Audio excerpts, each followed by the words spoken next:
I think if I hear you call me Becky one more time, six-pack, I'm gonna pop your tops. All six of them. Who are you?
Again, welcome back to another review, and this is for Charles, and it's for the film When a Stranger Calls Back. Now, first off, if anyone would want to request any reviews of re-reviews, topics, reactions of any type of videos, you can request it either directly to my PayPal, send it there, or join my Patreon. Both links are down below in the info box. Now, the original When a Stranger Calls from the 70s, I think it's a pretty damn good flick. Of course, the most memorable part is the opening 20-30 minutes where Kane is his babysitter, keeps getting these phone calls. Have you checked the children lately? The calls come from within the house. Then the movie gets downplayed by a lot of people because the second half, I actually don't mind the second half. Maybe because I like Charles Durning as an actor, you get a bit more of him as a police officer. But mainly in the second half, you get a bit more of the killer and what the killer is. And I was fine with it. But yes, the first chunk of the film is definitely the most interesting part. But I do like it. Hell, a lot better than the remake. Same with this, a lot better than the When a Stranger Calls remake. But this, like I said, it's a 1993 TV movie made for, I believe, Showtime. And you got Kane coming back, as well as Charles Durning. That was really nice to have those two come back. That's definitely a big plus for the film. You have the same director, Fred Walton. Not only did he do this in the original When a Stranger Calls, he also did the 80s film April Fool's Day, which I'm a huge fan of.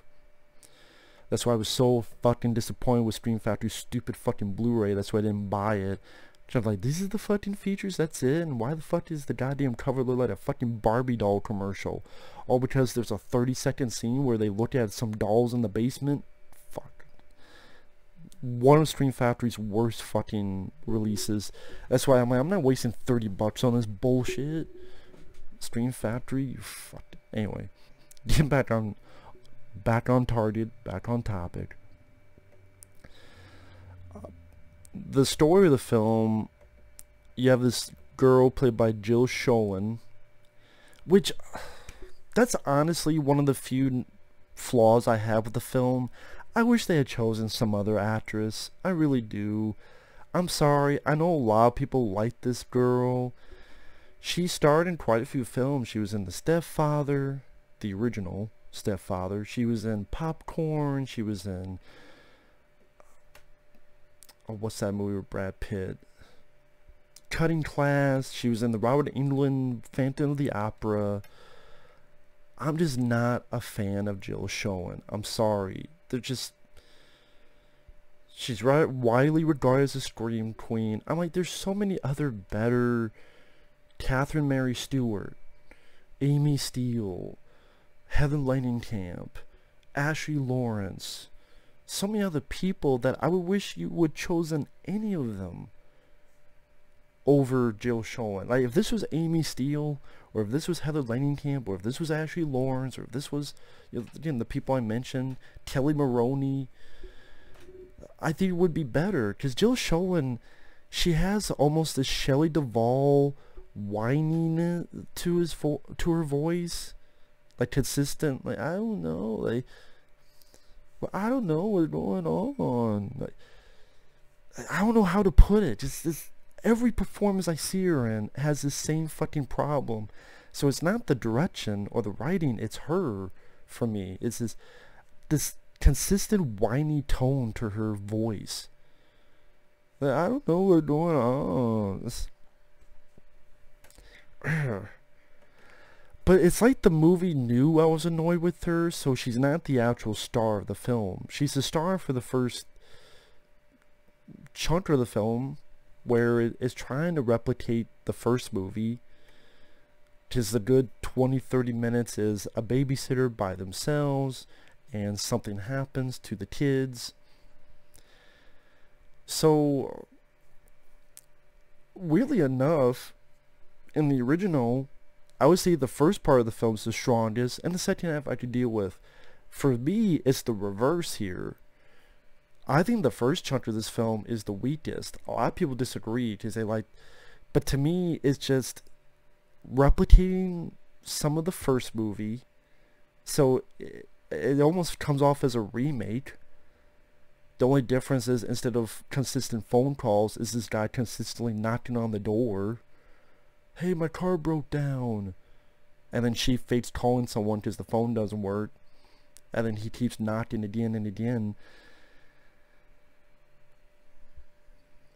Again, to me, it didn't come off as suspenseful because, like I said, it plays off as a remake of the first movie. So you kind of know where it's going. You know it's not going to end that well, probably for the kids, because it didn't the first time. And she opens up the door, instead of the original was Charles Durning there. Here she opens up the door and there's the father of the kids and they've come back.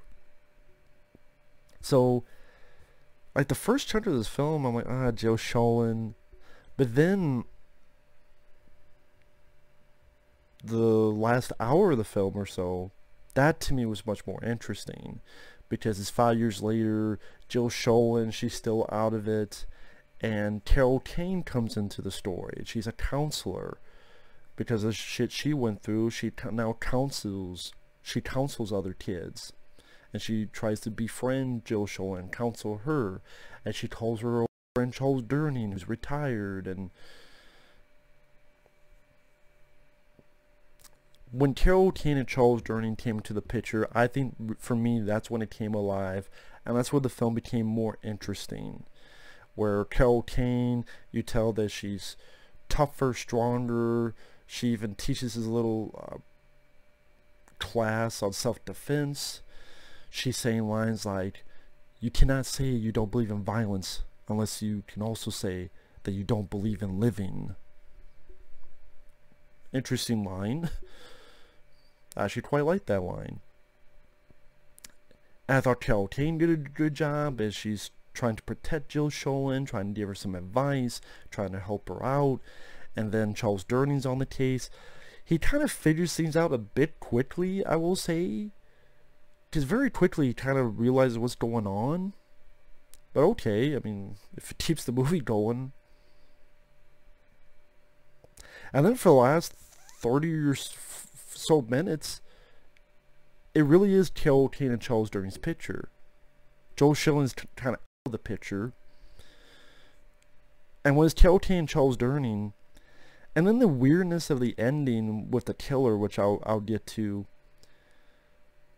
could come off as laughable, but at the same time, it was definitely a bit more interesting and unique. So I didn't mind it. I'm just saying there's maybe other people that may be laughing at it, but I didn't mind it because, again, at least that wasn't a carbon copy of the original. At least, like I said, it made it a bit different and unique. And the ending I thought was at least somewhat satisfying. Going more into spoilers, starting now, spoilers. what I mean by that is like Charles Durning, number one, finds out very quickly that this guy's a ventriloquist. Okay, that's interesting. There's not many films I did think of where a serial killer or a killer or whatever is also a ventriloquist. That's a bit unique. Also, he's the type of guy that, I don't know what you call, they take pictures and then they paint themselves to make blend in the background. So at the end, like Charles Durning's looking, he's found the guy's place, he sees pictures, he realizes where his next target is. By this point, Jill Schoen's character supposedly shot herself and is in a coma. And it's like the movie, hey Matt, we know you don't like Jill Schoen, so she's not going to be the star, so we're going to take her out for a bit. She's going to be in a coma. There's going to be more Carol Kane and Charles Durning's story. And you know what? That was kind of refreshing. I think that's one of the reasons why I did quite enjoy this film, because let's face it, a lot of times you get this kind of sequel where the cast, they'll be pushed to the side for the new fresh face, the new fresh character, fresh faces. But here they did the opposite, where the fresh face, she just pushed to the side, and the old school, like the predecessors, they become the main focus. And like Carol Kane becomes the new target for this stalker, and then mixed with Charles Durning on the case. And because I liked them in the first one, and I liked them a lot more than Jill Schoen, I actually appreciated that. I appreciate that change of direction quite a bit, actually. And Fred Walton, he wrote the film, so credit goes to him.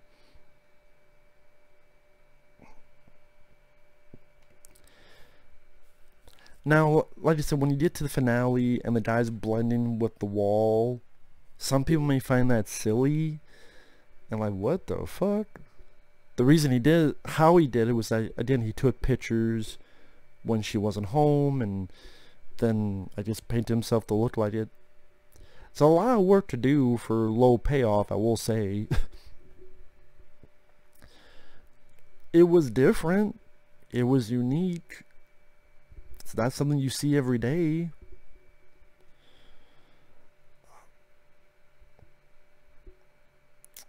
Carol Kane does try to fight back and does kick his ass, does like a karate kick, a karate like jump kick or something. Then Charles Durning, you know, shoots the guy. So that's, I mean, it's somewhat satisfying ending.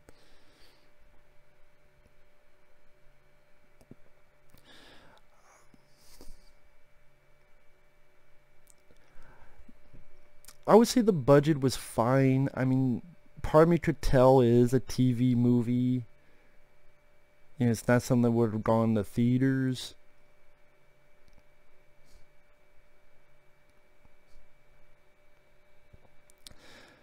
The guy who played the killer or the stalker, he was fine for what he had to do.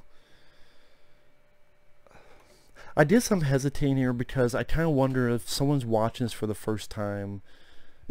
Well, I mean, this was the first time I watched it, but for other people, how would they feel about a killer, a stalker that's a ventriloquist, as well as a guy who will paint himself to blend in? Will people find that too laughable? Will people find that too comedic? Let me put it this way. If you do, I don't blame you. But for me, I could deal with it because, okay, the guy's crazy, the guy's insane. Insane people don't think logically. That's why they're insane. And the way it played out and the way it happened, and because of the conviction of Carol Kane and Charles Durning's performances, I went along with it. You may feel there's some logic gaps because of that. Like, wait a minute, but if you could deal with the logic gaps, but I'm dealing with it. It's not too. I've seen a lot weirder, I've seen a lot dumber, and I've seen a lot worse. I'll just put it that way. And the director, Fred Walton, he didn't do a whole lot of movies. He did When a Stranger Calls, something called Hadley's Rebellion, then did April Fool's Day, and sadly they did not do well. He did a film called The Rosary Murders with Donald Sutherland, which I haven't seen. A made-for-TV horror film with Joan Crawford called I Saw What You Did. He did a film called Trapped with Bruce Abbott and Kathleen Quinlan, which I guess she's chased by a killer in a high-rise. Did this film and then did The Stepford Husbands in 1996, and that's the last film he's done. So he did 2 films in the 90s. He did 5 films in the 80s. The Sitter, I think that's a short film he did, which then he took that short film and became the basis for When a Stranger Calls. It's funny, like, When a Stranger Calls I thought was a hit, but then he didn't work for another 4 years. Maybe by choice, maybe something else. But yeah, I mean, that's 3 Fred Walton films I've seen, and all 3 I liked. The original, When a Stranger Calls, this one, and April Fool's Day. So I think, to me, he's a competent director.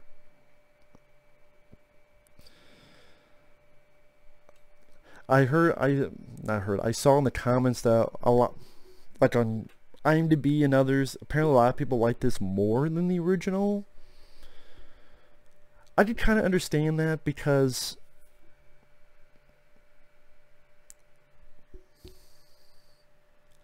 if you did this weird edit, if you took the first 30 minutes of this movie, I mean, no, that wouldn't work either. Because I was going to say, and I even said that fucking wrong, if you took the first 30 minutes of the original film and the last hour of this film, but that wouldn't work because it would work story front. I'm just saying that the first 30 minutes of the original, I think, work very well, and I think the last hour or so work well here.